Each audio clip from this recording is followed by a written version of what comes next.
جتنے وہ ڈائنامک ہیں، فوراً کوالیفائڈ ہیں، پاکستان کی بھی اعلیٰ تعلیمی اداروں سے اصل تعلیم حاصل کی ہے، اکانومی کا بیک گراؤنڈ ہے، جب سے آئے ہیں 8-10 ماہ ہونے والے ہیں، کوئی پیٹرولیم منسٹری کے اندر پٹرولیم ڈویژن میں آئل اینڈ گیس شعبے میں جو بڑے مسائل تھے، کسی مسئلے کو ابھی تک خوش دلی سے وہ حل کرنے میں کامیاب ہوئے؟ ابھی تک تو نظر نہیں آیا۔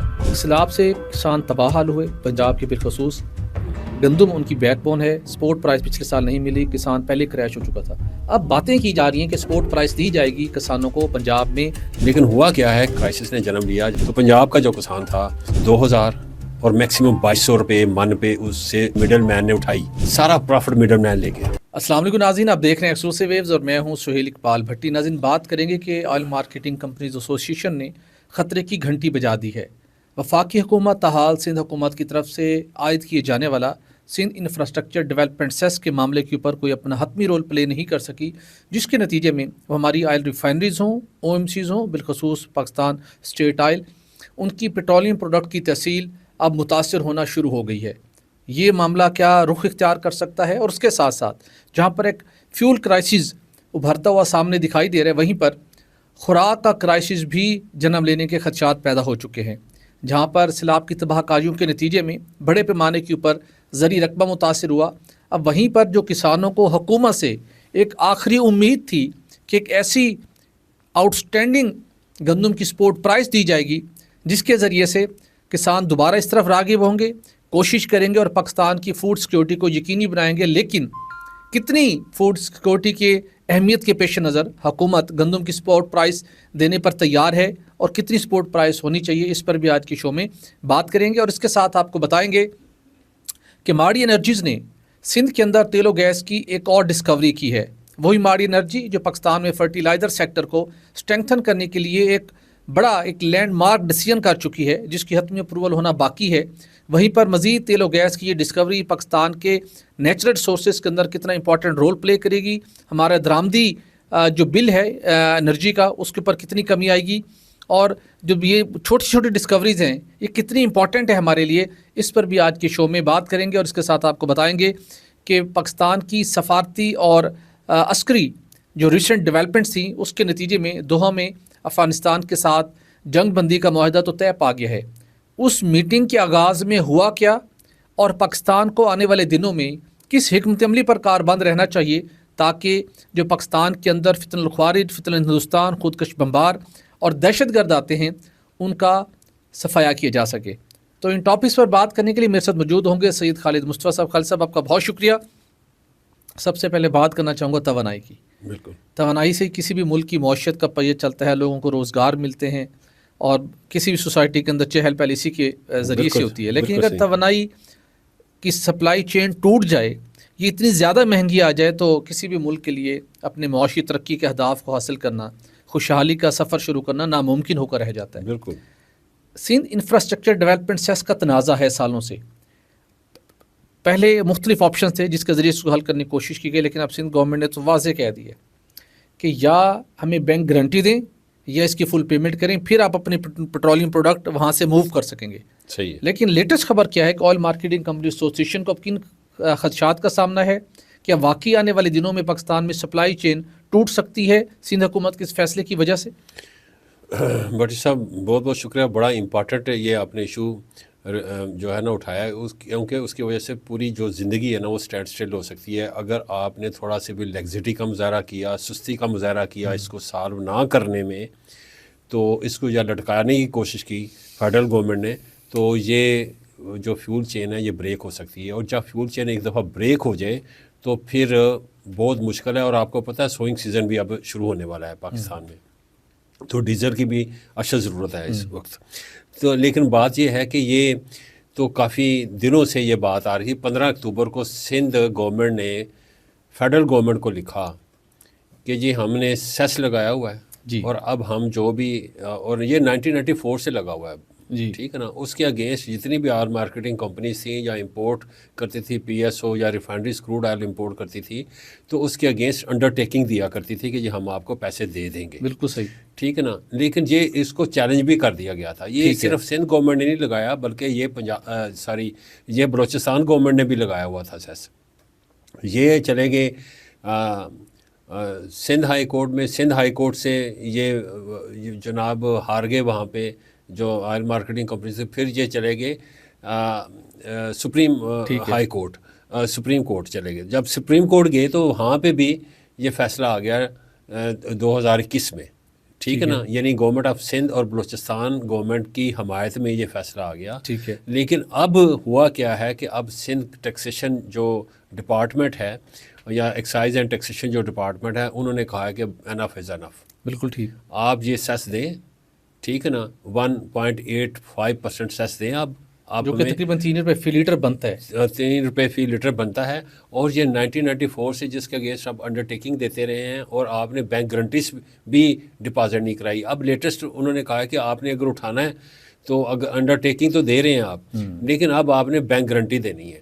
اب بھٹی صاحب، اگر ایک ویسل آتی ہے 50,000 لیٹر کی، تو ویسل آتی ہے 50,000 ٹن کی، تو اس 50,000 ٹن کا جو ویسل ہے اس کا وہ $40 ملین کی اس کی ویلیو ہے جی. تو اس کے اگینسٹ آپ فل جو ہے نا بینک گارنٹی مانگ رہی ہے سندھ گورنمنٹ اور بلوچستان گورنمنٹ، وہ اربوں میں بات جاتی ہے.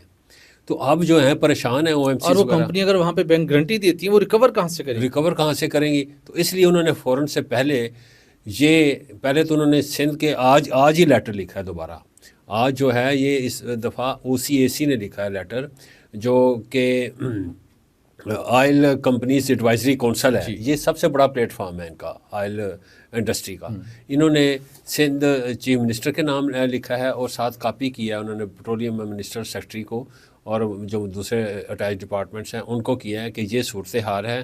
اگر آپ نے جو سندھ انفراسٹرکچر ڈیولپمنٹ سیس ہے، آپ اس کو انکلوڈ کر دیں، پرائس میکانزم میں انکلوڈ کریں، اور جو پچھلے بقایا جات بنتے ہیں 1994 سے جو کہ ان کے واجبات ہیں ان کو بھی سیٹل ڈاؤن کریں، تاکہ ہماری جو ترسیل ہے سموتھ ہو سکے ود ان دا کنٹری.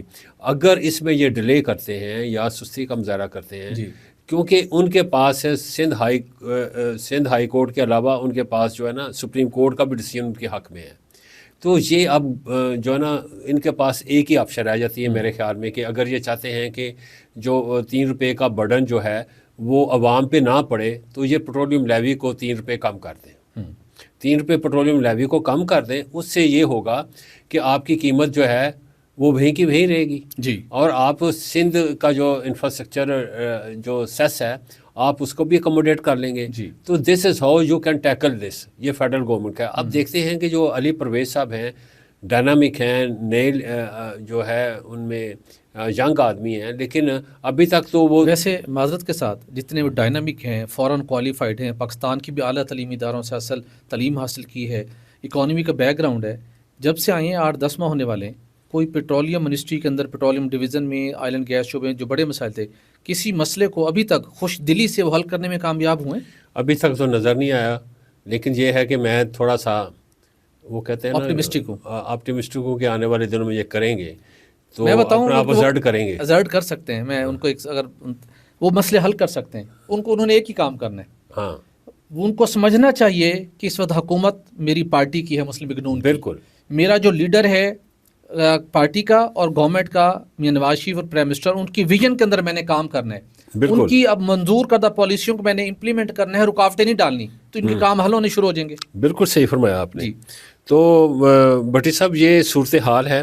بڑی کرٹیکل سچویشن ہے. میں سمجھتا ہوں کہ اس وقت میں یہ بتانا چاہوں گا کہ PSO کا جو ہے نا اس وقت جو کی کارگو ہے جی، اور اس کا نام السلام ہے PSO کا، وہ تو اس نے ہائی سپیڈ ڈیزل ڈسچارج کر دیا ہے فاٹکو سے. لیکن اس کا ایک اور ویسل ہے MT ہفینیا، یہ آسٹریلیا سے آ رہا ہے. یہ ابھی بھی ویٹ کر رہا ہے جو ہے نا کلیئرنس کے لیے، کسٹم کلیئرنس کے لیے، تو رکا ہوا ہے وہاں پہ. ٹھیک ہے نا. تو اس کے علاوہ جو ہے نا 2 اور کارگوز ہیں جو کہ پیٹرول کے ہیں، موٹر اسپرٹ کے ہیں، وہ کراچی پورٹ ٹرسٹ پہ ابھی کلیئر نہیں ہوئے، تو وہ بھی یہی ہے کسٹم والوں نے روکا ہوا ہے. کہنے کا مطلب ساتھ ان کو ڈیمریج بھی پڑ رہے ہوں گے، ڈیمریجز بھی پڑ رہے ہوں گے.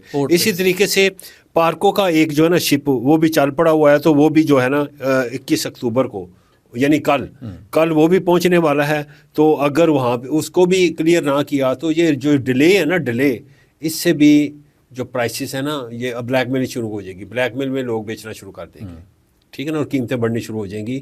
اور وداؤٹ دا یعنی کہ جو ریگولیٹڈ آلریڈی جو پرائس ہے اس پرائس سے بھی جو زیادہ قیمت پہ بکنا شروع ہو جائے گا، کیونکہ سپلائی جب چوک ہوتی ہے یا سکویز ہو جاتی ہے تو پھر جو ہے نا جو بلیک شیپس ہوتی ہیں نا سیکٹر کی، وہ پھر جو ہے نا نمودار ہوتی ہیں اور وہ اپنا کام کرنا شروع کرتی ہیں اور لوٹ مار شروع کر دیتی ہیں۔ بالکل صحیح جی بالکل ڈھکازہ پریکٹیکل سچویشن ہے۔ ہم توقع کرتے ہیں کہ یہاں پر سب سے امپورٹنٹ رول ہے وزیر پیٹرولیم ڈویژن علی پرویز ملک صاحب کا، اپنے اتھارٹی ایگزرٹ کریں اور فاسٹ ٹریک کے اوپر اس معاملے کو سالو کریں۔ پرائم منسٹر کو انوالو کرنا ہے، سی ایم سندھ سے بات کرنی ہے، جو آپ نے ڈیسیژن کرنا ہے وہ کرنا چاہیے۔ پاکستان کی جو حالات ہیں مشرقی اور مغربی بارڈر کے اوپر، اس ساری کا انحصار ہے آپ کی سسٹینیبل فیول سپلائی کے اوپر۔ تو یہ آپ کی، اور ویسے بھی پورے ملک کی معاشی سرگرمیاں، عام آدمی کا روزگار، منڈیوں تک سبزی نہیں آنا ہے، سامان پہنچنا ہے، آلریڈی انفلیشن ہو گئی ہے جی ایگزیکٹلی، مزید بڑھنی شروع ہو جائے گی، تو ان کو کچھ اپنے اس معاملے میں رول پلے کرنے کے لیے ایکٹیو ہونا چاہیے۔ تو آگے بڑھتے ہیں خالد صاحب، اچھی خبر ہے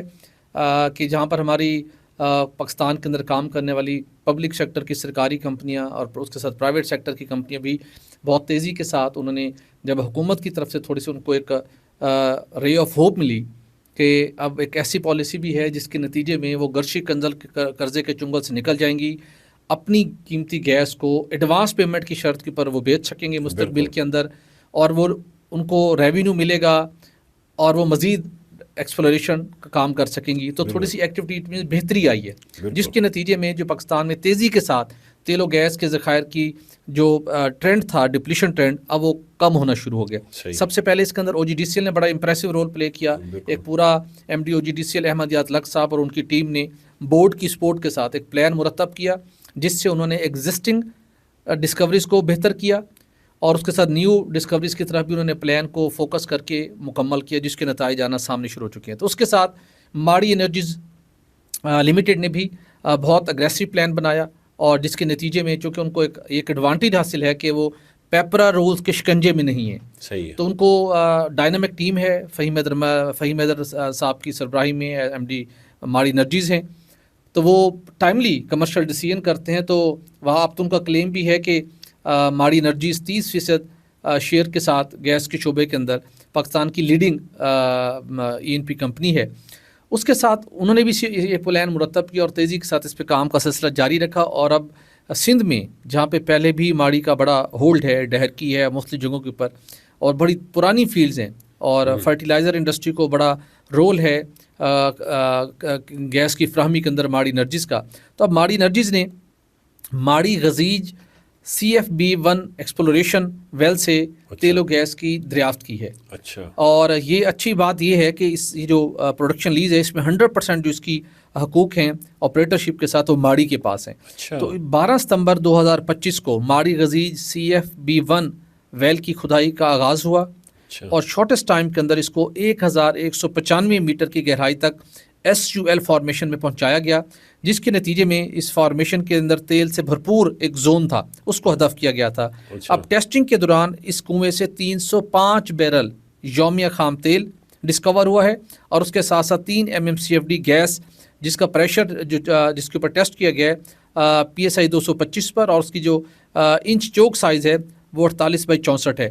تو یہ ماڑی کی غزیج میں سیزمک ڈیٹا کے ذریعے سے یہ دریافت ہونے والا تیل کا دوسرا کنواں ہے، اور اس کے اندر ساری جو ایفرٹ ہے ماڑی کی اپنی ٹیم کی ہے، جنہوں نے اس سیزمک ڈیٹا کے ذریعے سے اس کو مکمل کیا۔ تو ماڑی انرجیز کے MD فہیم حیدر نے اس دریافت کو کمپنی کے جو جیو سائنٹسٹ ہیں ان کی کامیابی قرار دی ہے، اور انہوں نے کہا جی کمپنی اس علاقے میں مزید ایسے ممکنہ مواقعوں کی تلاش میں جہاں پر مزید ایسے ایکسپلوریشن کی جائے، ڈسکوریز کی جائے، اور ساتھ میں ان کا یہ بھی سٹیٹمنٹ جاری ہوئی ہے کہ ماڑی انرجی کا مقصد حکومت کی ان کوشش میں معاونت فراہم کرنا ہے، جس کے تحت ملک میں گیس کی کم ہوتی پیداوار کو بہتر انتظام اور نئی دریافت شدہ وسائل سے جلد پیداوار شروع کر کے اس کمبینیشن کو انشور کیا جائے، تاکہ جو پاکستان کے اندر ایک مہنگی توانائی کا مسئلہ ہے، چونکہ ہمیں پھر امپورٹڈ ریسورسز پہ جانا پڑتا ہے، بہت مہنگے ہیں، زر مبادلہ کے ذخائر پر دباؤ بڑھتا ہے، تو الٹیمیٹلی جو ہماری یہاں پر ENP کمپنیز کی جو پرائس گورنمنٹ پیٹرولیم پالیسی 2012 کی طرف آفر کرتی ہے،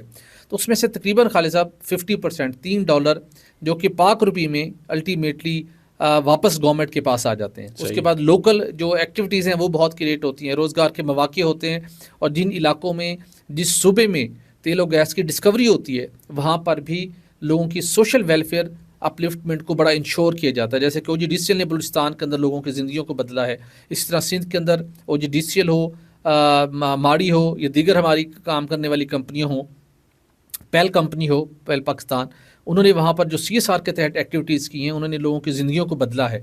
تو لہٰذا مزید آئل اینڈ گیس کی ایکسپلوریشن میں اضافے کی ضرورت ہے, اور جو رکاوٹیں ہیں نئی پالیسی کی راہ میں, مطلب اب جو نئی ڈسکوریز ہوتی ہے اس پہ 35% کی پالیسی بھی اپلائی کرتی ہے. 35% پالیسی کا مطلب ہے کہ انہوں نے ایڈوانس پیمنٹ کے ساتھ ٹیک اور پے کنڈیشن کے اوپر تھرڈ پارٹی کو بیچنی ہے. تو ایک اچھا ٹرینڈ ہے جس سے کمپنیوں کو انکریجمنٹ ملی ہے, وہ اپنی ان ایکٹیویٹیز کو بڑھا رہی ہیں, اور ہم توقع کرتے ہیں کہ آنے والے دنوں میں بلوچستان کے اندر سے بھی ہم آنے والے دنوں میں کچھ اچھی خبریں دیں گے. اور اس کے ساتھ جو آف شور کے اوپر فوکس ہے, وہ بھی اگر اسی پیشن سے کام جاری رہا تو ایک دن وہ دن دور نہیں ہے جب ہم آف شور سے بڑی ڈسکوری حاصل کرنے میں کامیاب ہوں گے. بھٹی صاحب, آپ نے بالکل بڑی اچھی اور پازیٹیو یہ نیوز دی ہے. یقین کریں it is a music to my ears. جی, لیکن یہ ہے کہ اتنی قلیل مدت میں 305 MMCFD پر ڈے جی, جو ہے وہ آپ کو کی دریافت ہوئی ہے. 305 MMCFD سے مراد یہ ہے کہ 3 LNG کے کارگوز. جی نہیں, 305 بیرل کروڈ آئل ہے, 305 اور 3 MMCFD گیس ہے. 3 MMCFD. لیکن یہاں پہ اچھی چیز یہ ہے خالد صاحب کہ یہ انہوں نے اپنے سائزمک ڈیٹا کو یوز کر کے دوسرا یہ ویل ہے جہاں سے انہوں نے یہ ڈسکوری کی ہے. بالکل. اور یہاں پہ اور بھی پوٹینشیل ہے, مزید بھی اس کو ڈسکوریز کریں گے. ہمیں تو ایک MMCFD بھی میٹر کرتی ہے. بالکل بالکل, ایک مالیکیول بھی بڑی اہمیت کا ہے, وہ بھی انڈیجنس اگر ہو. یس, تو میں سمجھتا ہوں کہ 305 جو اگر آپ کہہ رہے ہیں کہ جو کروڈ آئل ہے بڑی مقدار, تو بہت زیادہ مقدار ہے یہ بھی. تو کروڈ آئل سے مراد صرف یہ کروڈ آئل ہی تو نہیں نا. کروڈ آئل سے مراد جو ہے کہ آپ کے ساتھ ویکس بھی آتی ہے, آپ کے ساتھ LPG بھی ساتھ نکل رہی ہوتی ہے. تو بہت زیادہ میں سمجھتا ہوں کہ یہ ایک بڑی اچھی خبر ہے, پازیٹیو نیوز ہے. اور چلتے ہیں آگے. بالکل ٹھیک ہے صاحب, آگے بڑھتے ہیں. اور آپ سے جاننا چاہوں گا, سیلاب سے کسان تباہ حال ہوئے پنجاب کے بالخصوص. گندم ان کی بیک بون ہے. سپورٹ پرائز پچھلے سال نہیں ملی, کسان پہلے کریش ہو چکا تھا. اب باتیں کی جا رہی ہیں کہ سپورٹ پرائز دی جائے گی کسانوں کو پنجاب میں 3,500 روپے فی من, جبکہ سندھ حکومت کی طرف سے میں پڑھ رہا تھا ایک اسٹیٹمنٹ شرجیل میمن صاحب کی, وہ کہتے ہیں 4,200 کم از کم ہونی چاہیے. لیکن لگتا ہے ان حالات کے اندر جب ہم پچھلے سال نکل گئے سپورٹ پرائز سے, گورنمنٹ جو گارنٹی کرتی تھی میں آپ سے اتنی پروڈکٹ خریدوں گی گندم کی, جس سے کسانوں کو فائدہ ملتا تھا, اور اس وقت ضرورت ہے جو پوری آپ کی رورل اکانومی تباہ ہو گئی ہے وہاں پر پیسہ پمپ کیا جائے تاکہ لوگوں کو وہاں رہنے کا جواز ملے, وہاں کو کھیتی باڑی کا جواز رہے, زراعت کو آگے بڑھانے کا لوگوں کے پاس ان کی ایک حوصلہ رہے. تو اس وقت ضرورت ہے کہ آپ سپورٹ پرائز کے ذریعے سے پیسہ پمپ کریں. کتنی سپورٹ پرائز ہونی چاہیے, اور اگر یہ نہیں ہوتی تو ہماری جو فوڈ سیکیورٹی ہے وہ اس سے کس حد تک متاثر ہو سکتی ہے؟ بھٹی صاحب, میرے پنجاب کے مختلف جو کسان ہیں نا, جو کسانوں کی جو ایسوسیشنس ہیں, ان کے نمائندگان سے میری گفتگو ہوئی. وہ کہتے ہیں کم از کم 45 ہونا چاہیے جو ہے نا سپورٹ پرائز فی من, 4500 روپے. لیکن ہوا کیا ہے, کرائسس کیسے جنم لیا؟ کرائسس نے جنم لیا جب پچھلے سال جب یہ گورنمنٹ نے پروکیور نہیں کی تو کسانوں کو انہوں نے کہا کہ IMF نے منع کر دیا ڈی ریگولیٹ کر دیں, اور ہم نے نہیں جو ہے نا پروکیور کرنی, نہ پنجاب گورنمنٹ نے پروکیور نہ سینٹرل گورنمنٹ نے پروکیور کی, اور مین جو باسکٹ ہے وہ تو پنجاب کی ہے نا جی. تو پنجاب کا جو کسان تھا وہ 1,800 2,000 اور میکسیمم 2,200 روپے من پہ اس سے مڈل مین نے اٹھائی. سارا پروفٹ مڈل مین لے گیا, ٹھیک ہے نا. اور اوپر سے جب وہ اتنا یعنی بیچارگی کا عالم یہ تھا کہ انہوں نے پلان بنائے ہوتے ہیں زندگی میں, وہ کوئی بھی یعنی بیٹیوں کی شادی کرنی ہوتی ہے, 100 مسائل ہوتے ہیں, انہوں نے آگے سے بیج خریدنا ہوتا ہے اور پھر مزید جو اگلی جو فصل ہے وہ اگانی ہوتی ہے, ان کے پاس پیسے ہی نہیں تھا, ٹھیک ہے نا. جب کہ آپ نے ان پہ ٹیکس وغیرہ بھی لگا دیا. اب سوال یہ ہے کہ وہ اس وقت کہتے تھے, یعنی پچھلے سال کہتے تھے کہ کم از کم یہ 4,000 سے اوپر ہونی چاہیے, لیکن اس وقت جو پرامس کیا تھا وہ 3,900 روپے پر من کا کیا گیا تھا. لیکن جب باری آئی پروکیورمنٹ کی تو پنجاب گورنمنٹ جو تھی اس نے انحراف کیا, اس نے کہا ہم نے 3,900 بھی نہیں دینا, ہم نے خریدنی نہیں جی, اس کو ڈی ریگولیٹ. بہت بڑا سیٹ بیک تھا کسانوں کے لیے. اس وقت کسان جو تھا نا رول گیا تھا, ٹھیک ہے نا. اور کسان اس وقت کا ناراض ہے. اوپر سے یہ جو ہمارے 3 دریا ہیں صوبہ پنجاب کے, انہوں نے جب یہاں پہ بہت بڑا یہ جب بکھر گئے اور یہاں پہ جب بہت بڑا سیلاب آیا تو اس کا امپیکٹ سب سے زیادہ، ویسے تو سینٹرل پنجاب میں بہت زیادہ اس کا تباہی آئی ہے، لیکن ساؤتھ پنجاب میں اس لیے آئی ہے کہ ساؤتھ پنجاب ہماری فوڈ باسکٹ کا مین چنک ہے، وہاں سے ہمیں کپاس بھی آتی ہے، وہاں سے ہمیں مین جو گولڈن کراپ ہے وہ ہے ویٹ، جی وہ ہمیں وہاں سے آتی ہے، پورے ملک کو وہاں سے آتی ہے۔ تو اب وہ جو ہے نا وہ بری طرح افیکٹ ہوا ہے، اب وہاں پہ ابھی بھی پانی کھڑا ہے۔ اب وہاں کے کسان کو آپ نے انکریج کرنا ہے، وہ کسان جو پہلے ڈسا ہوا ہے، جو اس نے بہت زیادہ مار کھائی ہے، 6 مہینے سر اس کو ایک فصل اگانے میں لگتے ہیں، 6 ماہ، ٹھیک ہے نا، اور 6 ماہ میں وہ اس وقت پانی دے رہا ہوتا ہے جب ہم لوگ سردیوں میں سو رہے ہوتے ہیں مزے سے، کسان جا کے باہر، اور کسان کی بڑی محنت ہوتی ہے۔ اب پیسٹی سائڈز ہیں، انپوٹس ہیں، کھاد ہے بڑی مہنگی ہے، اس کو ملتی نہیں ہے، تو جب آپ اس کو اس کی قیمت بھی پوری نہیں ہوتی، اور اس کو جو کم قیمت پہ اس کو جب بیچنا پڑی ہے اور آپ نے ڈی ریگولیشن کے نام پہ اس کو کوئی فائدہ نہیں دیا، تو گو کہ اس وقت گورنمنٹ نے سوچا ہے کہ ہم انہیں فائدہ دیں گے، لیکن پچھلے سال آپ نے 3900 روپیہ کا وعدہ کیا تھا جس سے انحراف کیا تھا، اب آپ 3500 روپے پہ کر دیا ہے، جبکہ انفلیشن بڑھ گئی ہے، آپ نے ان کو ٹیکس بھی کر دیا ہے، ایگریکلچر ٹیکس بھی لگا دیا ہے، اس کے علاوہ جو انپٹ جو ان کی چیزیں ہیں کھاد وغیرہ اور پیسٹی سائڈز وغیرہ ان کی قیمتیں بڑھ گئی ہیں ٹیکسیشن کی وجہ سے۔ تو مجھے یہ بتائیں کہ 3500 روپیہ جسٹیفائڈ ہے؟ اس سے جو ناراض جو کسان ہیں وہ انکریج ہوگا؟ مجھے لگ رہا ہے کہ اگر انہوں نے اپنی پالیسی تبدیل نہ کی اور انہوں نے اس کو مزید نہ بڑھایا، 4000 سے اوپر کہیں بھی ان کو لے جانا چاہیے سپورٹ پرائس کو، تاکہ انکریج ہو۔ ادروائز مجھے لگ رہا ہے کہ ویٹ کا کرائسس آئے گا، ویٹ کی پروڈکشن بہت کم ہوگی، سوئنگ بہت کم ہوگی ویٹ کی، اور ہم اپنے کسانوں کو فائدہ دینے کی بجائے یوکرین کے کسان کو فائدہ دے رہے ہوں گے، رشیا کے کسان کو فائدہ دے رہے ہوں گے، آسٹریلیا کے کسان کو فائدہ دے رہے ہوں گے جب ہم امپورٹ کر رہے ہوں گے۔ بالکل ٹھیک، بالکل ٹھیک، تو یہ مجھے تکلیف ہے کہ جو پیسہ آپ نے ان کو دینا ہے وہ اپنے کسان کو دے دیں یار۔ بالکل ٹھیک حال صاحب، بہت ہی زبردست آپ کی سجیشن ہے، ہم توقع کرتے ہیں اور کسانوں کو یہ معاملہ آنے والے دنوں میں ہم ٹیک اپ بھی کرتے رہیں گے۔ آج کچھ ناظرین وقت کی قلت ہے، کل آپ کے ساتھ افغانستان کے معاملے کے اوپر ایک کمپریہنسو ویل ریسرچ ایک کیس اسٹڈی آپ کے ساتھ شیئر کریں گے، تاکہ اس پورے مسئلے کو ہم سمجھیں گے کہ افغانوں کی تاریخ، افغانستان کا رویہ، پاکستان کا کردار، دہشت گردی کا خاتمہ اور عالمی طاقتوں کا کھیل، اس سارے معاملے کے اوپر کل ایک بہت تفصیل کے ساتھ ہم پروگرام آپ کے ساتھ پروگرام میں گفتگو کریں گے۔ تو آج کے لیے اتنا ہی، ہمیں دیجیے اجازت، اپنا رکھیے گا خیال، ہمارے چینل کو لائک اور سبسکرائب کرنا مت بھولیے گا۔ اللہ حافظ۔